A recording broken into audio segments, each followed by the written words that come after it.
بسم اللہ الرحمن الرحیم رب اشرح لی صدری ویسر لی امری واحلل عقدۃ من لسانی یفقہوا قولی اللہم ربنا زدنا علما یا معلم ابراہیم علمنا یا مفاہم سلیمان فہمنا۔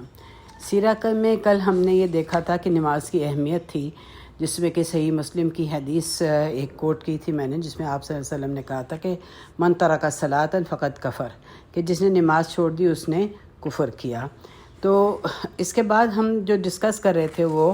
قبلے کا تبدیل ہونا کر رہے تھے۔ قبلے کے تبدیل ہونے میں عموماً جو قصہ عام ہے کہ آپ نماز پڑھ رہے تھے کہ قبلہ تبدیل ہونے کا حکم ہوا اور آپ چل کر پیچھے آئے، اور تمام صحابہ جو تھے انہوں نے آپ کے پیچھے، صرف 10 صحابہ تھے جو آپ کے پیچھے آ گئے اور اس طرح سے قبلہ تبدیل ہوا، تو وہ عشرہ مبشرہ کہلائے۔ یہ کہانی جو ہے یہ اوتھینٹک نہیں ہے،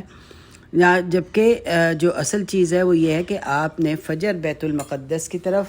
پڑھی اور ظہر مکہ کی طرف پڑھی، اس لیے احکامات صبح کے وقت آ چکے تھے اور آپ نے باقاعدہ ان کو اناؤنس کیا تھا۔ لہٰذا جو مسجد کا فرنٹ تھا وہ بیک ہو گیا اور جو بیک تھا وہ فرنٹ ہو گیا، اور پھر یہ چیز جو تھی آپ صلی اللہ علیہ وسلم کے مرنے تک قائم رہا کہ جو فرنٹ تھا وہ بیک ہو گیا تھا۔ اصل میں ہوا یہ تھا کہ جن لوگوں نے ظہر آپ صلی اللہ علیہ وسلم کے ساتھ ادا کی تھی، وہ جب اپنے گھروں کو لوٹے تو ان میں سے ایک صحابی تھے جو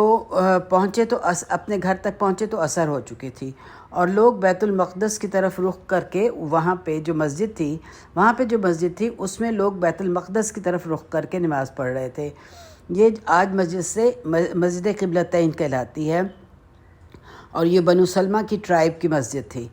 اور یہ جب انہوں نے دیکھا کہ وہ بیت المقدس کی طرف رخ کر کے نماز پڑھ رہے ہیں تو وہیں سے انہوں نے زور سے کہا کہ اہل مسجد، میں ظہر کی نماز آپ صلی اللہ علیہ وسلم کے ساتھ پڑھ کر آیا ہوں، اور انہوں نے رخ جو ہے مکہ کی طرف کر لیا ہے، کیونکہ مکہ کی طرف رخ کرنے کا حکم آ چکا ہے۔ لہٰذا امام جو تھے وہ تمام صفوف سے گزرتے ہوئے دوسری طرف آئے، اور باقی لوگوں نے تو بس محض اپنا رخ جو ہے وہ تبدیل کر لیا، اس لیے یہ مسجد جو مسجد قبلتین کہلاتی ہے۔ اچھا، اب رہ گیا عشرہ مبشرہ کہ ان کو بشارت کیوں دی۔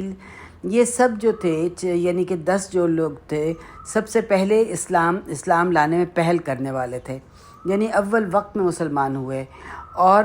ارلی سٹیجز میں مسلمان ہوئے، اور پھر آپ ان نے اللہ اور آپ کے رسول صلی اللہ علیہ وسلم کی خدمت کی، ہجرت کی، اور جتنی بھی جنگیں تھیں ان میں حصہ لیا۔ تو ان نیک اعمال کے عوض اللہ تعالیٰ نے انعام کے طور پر ان کو یہ کہا کہ آپ ان کو بتا دیں کہ ان کو میں نے جنت دے دی ہے۔ اور یہ کون 10 لوگ تھے؟ ابو بکر رضی اللہ عنہ، عمر بن خطاب رضی اللہ عنہ، عثمان بن عفان رضی اللہ عنہ، علی بن طالب، طلحہ بن عبید اللہ، زبیر بن عوام، عبد الرحمن بن عوف، سعد بن ابی وقاص، سعید بن زید، ابو عبیدہ ابن جراح۔ یہ ابن ماجہ کی روایت ہے، ترمذی میں بھی ہے اور ابو داود کی بھی ہے، جس میں انہوں نے یہ بات کہی ہے۔ اب باقی کیا صحابہ کے لیے نہیں تھی؟ بالکل کیوں تھی، کیونکہ بلال رضی اللہ عنہ کے لیے بھی بشارت تھی کہ وہ حدیث ہم سب جانتے ہیں کہ جس میں آپ صلی اللہ علیہ وسلم نے کہا تھا کہ میں نے تمہارے قدموں کی آہٹ جو ہے وہ جنت میں سنی ہے۔ تو یہ اس لیے ان لوگوں کا جو نام تھا وہ کہا گیا تھا۔ اس کے علاوہ بھی صحابہ تھے جن کے لیے کہ جنت کی بشارت تھی۔ بہرحال ہمیں اللہ تعالیٰ نے قرآن میں جو خطاب دیا ہے وہ ہے امت وسط، یعنی کہ ہم امت وسط کہلائے ہیں۔ اب وسط کا مطلب ایکچولی میں جو مڈل ہوتا ہے، لیکن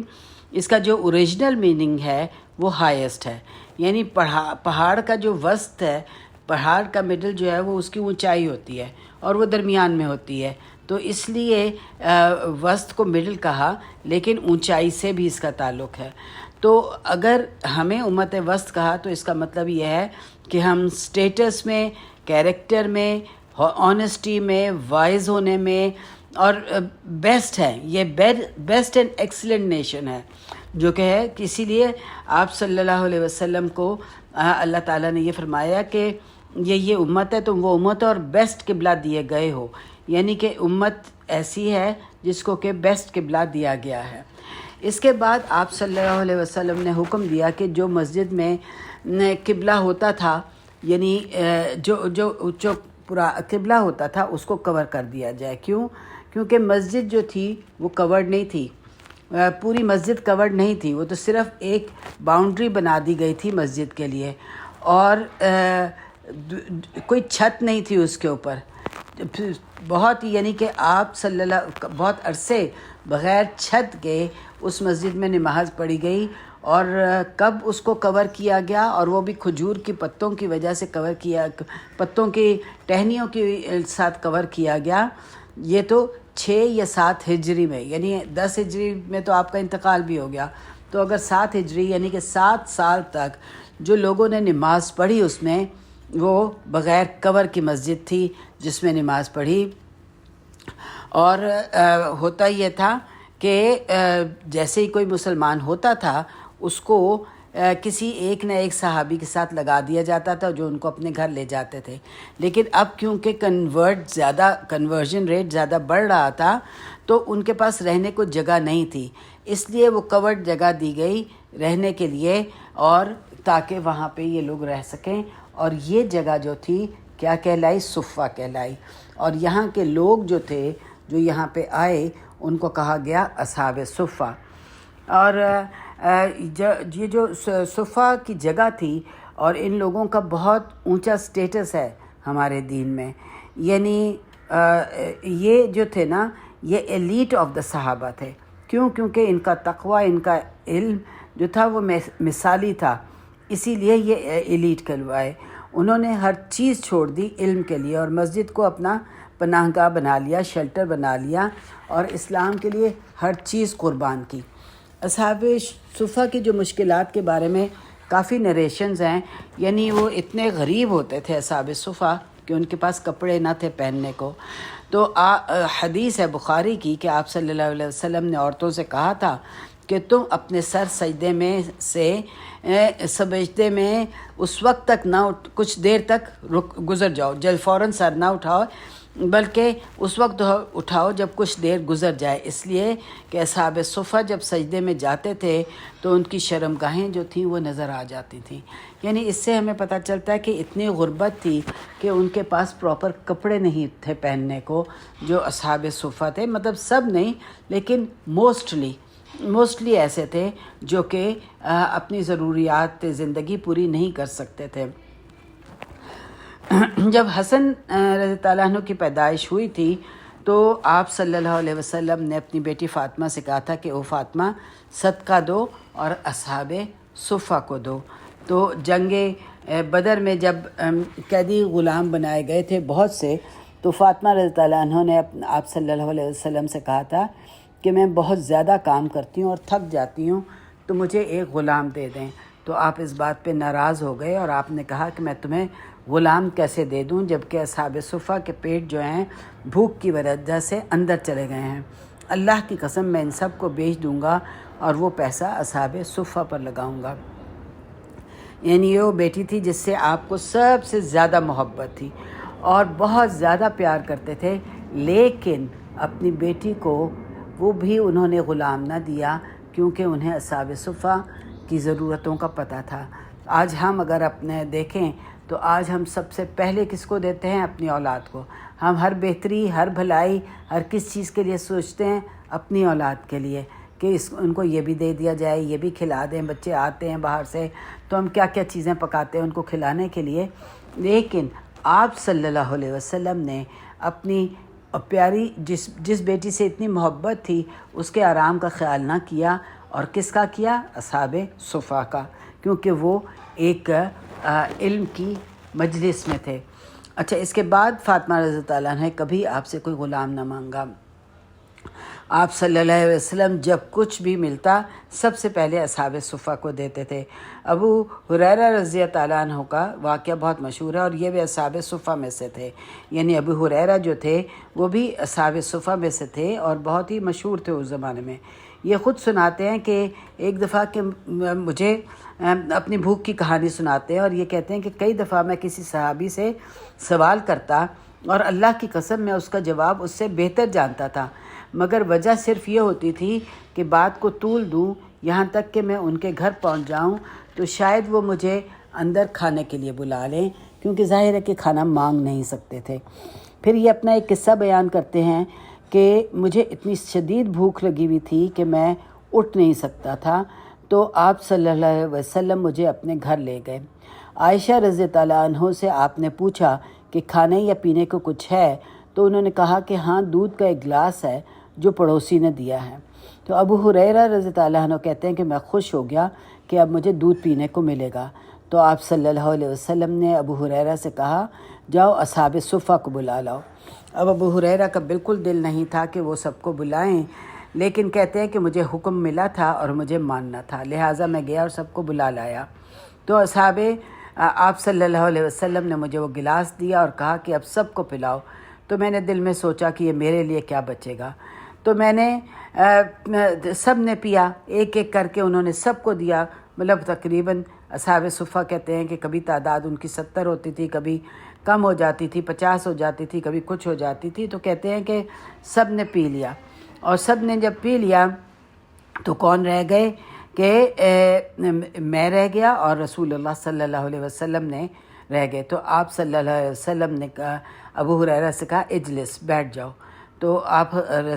بیٹھ گئے، تو پھر آپ صلی اللہ علیہ وسلم نے ان کا کہا اشرب، کہ اب پیو۔ تو میں نے دیکھا تو کپ ویسے کا ویسا ہی بھرا ہوا تھا، اس میں کوئی کمی نہیں آئی تھی۔ تو میں نے دودھ پی لیا، بہت پیا۔ تو پھر میں نے آپ کو دیا تو آپ نے کہا اشرب، میں نے پھر پیا۔ تو پھر اس کے بعد آپ کو جب واپس دیا تو آپ نے کہا اشرب، یہاں تک کہ میں نے ان سے کہا کہ واللہ یا رسول اللہ صلی اللہ علیہ وسلم، میرے پیٹ میں ایک رتی بھی جگہ نہیں ہے۔ اس کے بعد آپ نے خود پیا۔ تو یہ ایک معجزہ تھا کہ ایک گلاس دودھ، اگر وہ 50 تھے اور یہ بھی تھے، تو ان سب کو وہ ایک گلاس دودھ کیسے پورا ہوا۔ تو پھر بعد میں کہ کسی ایک صحابی نے یہ سجیشن دی کہ جب بھی ہم اپنا پھل اتاریں، یعنی اس وقت پھل کیا ہوتا تھا، کھجور ہی ہوتی تھی، تو وہ ہم کیا کریں کہ وہ ہم صفہ والوں کو جو ہے نا لا کے اپنی پہلی جو لاٹ اتارتے ہیں اس کو دے دیں۔ لہٰذا اس کے لیے یہ کیا گیا کہ ایک رسی جو ہے ایک پلر سے لے کے دوسرے پلر تک باندھی گئی، اور جب کوئی بھی اپنی کھجور اتارتا تو سب سے پہلا بیگ جو تھا وہ اس رسی پر آ کے لٹکا دیتا تھا۔ اور پھر یہ ایسا ہی ہوا کہ یعنی یہ پھر ختم نہیں ہوا، بلکہ 40-50 سال تک یہ ایسا ہی چلتا رہا، اور لیکن اس کے بعد میں ختم کر دیا گیا۔ ابو ہریرہ رضی اللہ عنہ کا جو اصل نام تھا وہ عبد الرحمن تھا، اور یہ یمن سے تھے، یعنی یہ سعودی عرب سے نہیں تھے، یمن سے تھے۔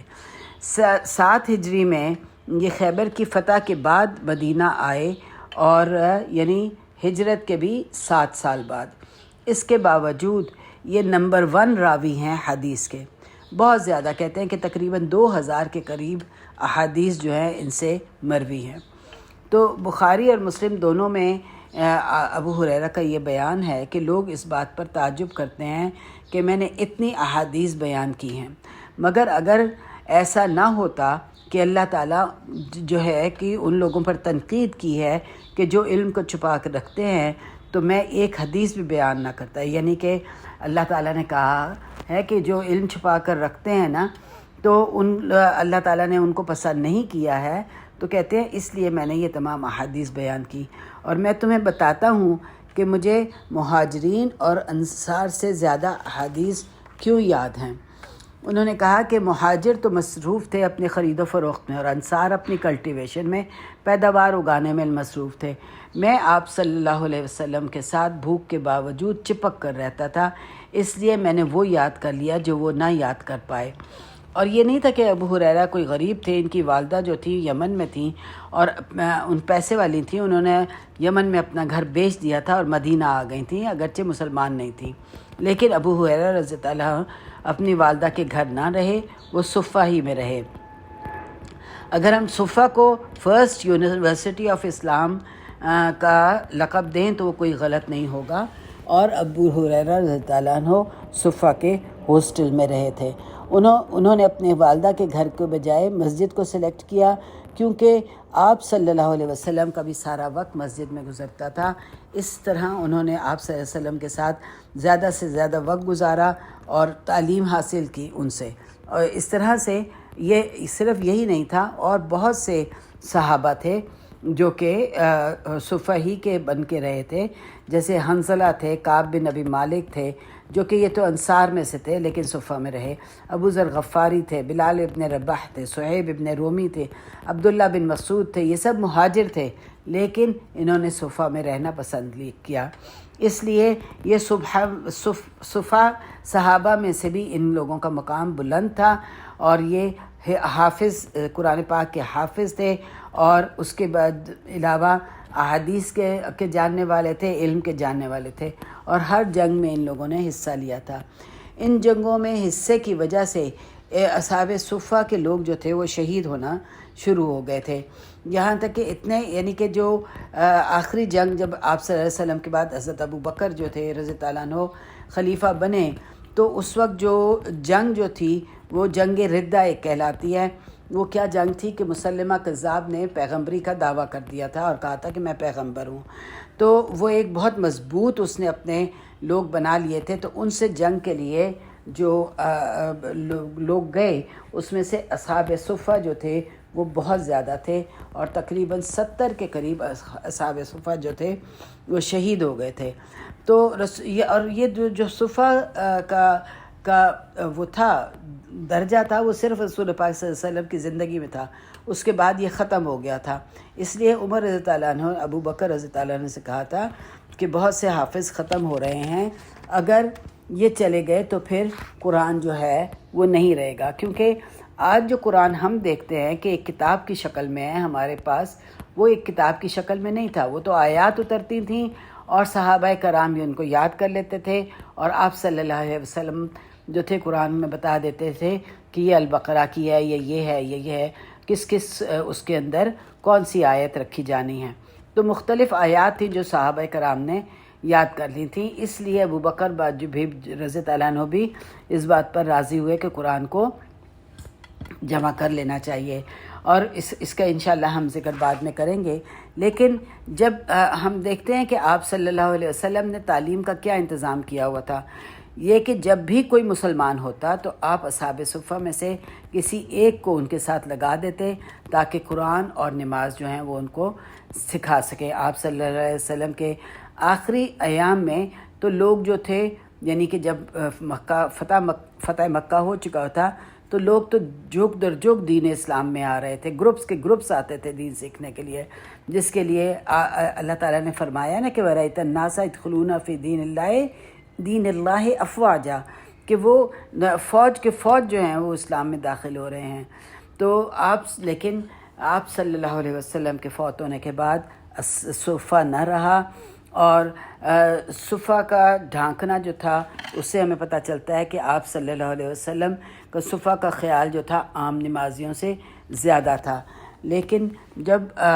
میں پہلی دفعہ حج پہ گئی تھی تو اس وقت اصحاب صفہ کے لیے ایک اونچی سی جگہ بنا کے بتایا گیا تھا کہ یہ اصحاب صفہ یہاں بیٹھتے تھے، لیکن جو کہا جاتا ہے کہ وہ کوئی اس زمانے میں ریزڈ پلیٹ فارم نہیں تھا، بلکہ زمین کے ساتھ ہی ان کے بیٹھنے کی جگہ تھی، اور وہ جگہ بھی اتنی چھوٹی نہیں تھی بلکہ اچھی خاصی تھی جو کہ مسجد میں ان کے لیے رکھی گئی تھی۔ تو یہاں تک انشاءاللہ ہم آج اپنی سیرہ کو ختم کرتے ہیں، انشاءاللہ کل باقی کی آگے جانیں گے کہ اس کے بعد کیا حالات ہوئے اور کیا کیا پرابلمز آپ صلی اللہ علیہ وسلم نے، اگرچہ کہ آپ ایک ہیڈ آف دا اسٹیٹ بن گئے تھے لیکن اس کے باوجود کیا کیا پرابلمز تھیں جو اسلام نے فیس کی۔ اللہ تعالیٰ سے دعا ہے کہ وہ ہمیں اپنے دین کی سمجھ دے اور ہمارے بچوں کو بھی اپنے دین کے اوپر قائم رکھے، نسل در نسل